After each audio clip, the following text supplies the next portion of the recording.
আসসালামু আলাইকুম ভিউয়ার্স, সবাইকে তাসমিন ব্লগে স্বাগতম। আজকে বাচ্চাদের পছন্দনীয় সবজি রান্না করব। সবজির জন্য আমি নিয়েছি ব্রকলি, আলু, গাজর। এগুলো আমি ছোট ছোট করে কেটে নিয়েছি। ব্রকলি একটি পুষ্টিকর সবজি, যে কোনোভাবেই রান্না করা যায়, আবার কাঁচা সালাদ হিসাবেও খাওয়া যায়। ব্রকলিতে রয়েছে প্রচুর পরিমাণে calcium, iron, magnesium, fibre, anti inflammatory, antioxidant ও নানা ধরনের ভিটামিন।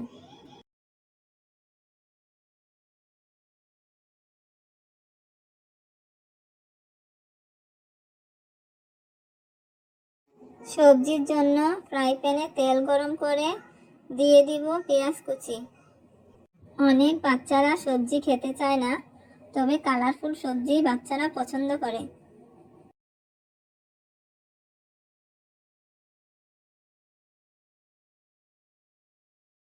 পেঁয়াজ ভাজা হয়ে গেলে এতে ধুয়ে রাখা সবজিগুলো দিয়ে দিব। ব্রকলি একটি সুস্বাদু ও নরম সবজি। এর ডাঁটার অংশটাও কেটে রান্না করা যায়।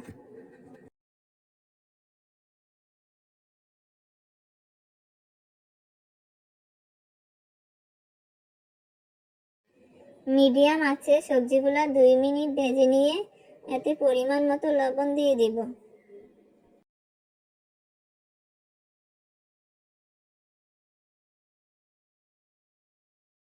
চারটি কাঁচামরিচ কেটে দিয়ে দিব। ব্রকলিতে রয়েছে 97 ভাগ মিনারেল। এটি একটি গুরুত্বপূর্ণ উপাদান যা আমাদের দেহের পানির ঘাটতি পূরণ করে।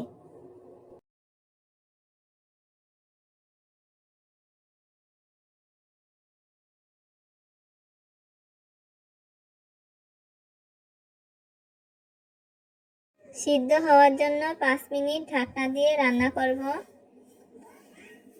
সিদ্ধ হয়ে আসলে এতে দিয়ে দিব 1/2 চামচ ঘি। এভাবে যে কোনো সবজির সাথে মুরগির মাংস ও সামান্য ঘি এড করে বাচ্চাদের পছন্দ মতো সবজি রান্না করি, তবে আজকে আমি মাংস ছাড়াই রান্না করেছি। নেড়ে চেড়ে ভালোভাবে ঘি মিশিয়ে নিব। ব্রকলিতে থাকা অ্যান্টিঅক্সিডেন্ট বাচ্চাদের রোগ প্রতিরোধ ক্ষমতা বৃদ্ধি করে। এতে কোলেস্টেরল বা চর্বি নেই বলে এটি হৃদরোগের ঝুঁকি কমায়। এতে সুগারের পরিমাণ নেই, তাই ডায়াবেটিক্স রোগীদের জন্য অনেক ভালো। ব্রকলি আমাদের দেহের ইস্ট্রোজেনের মাত্রা কমায়, যা আমাদের ক্যান্সার প্রতিরোধ করতে পারে।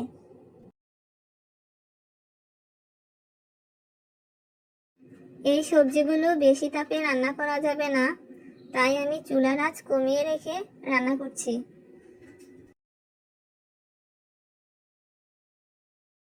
সবজিগুলো ভালোভাবে সিদ্ধ হয়ে গেলে এভাবে হালকাভাবে ভেঙে নিতে হবে।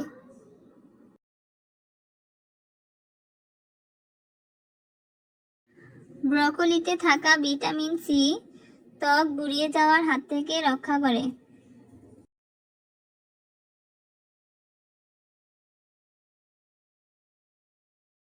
কিছু ধনেপাতা কুচি দিয়ে নামিয়ে নিলেই হয়ে যাবে বাচ্চাদের পছন্দের সবজি রান্না।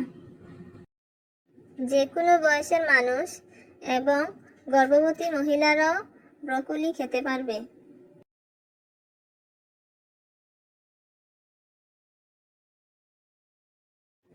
আপনারা যারা আমার নতুন ফ্রেন্ড, তারা আমার ভিডিওতে গিয়ে কলিজা ভুনা রেসিপিটি দেখে নিতে পারেন। ভিডিওটি দেখার জন্য ধন্যবাদ। ভালো লাগলে লাইক, কমেন্টস ও শেয়ার করবেন। আল্লাহ হাফেজ।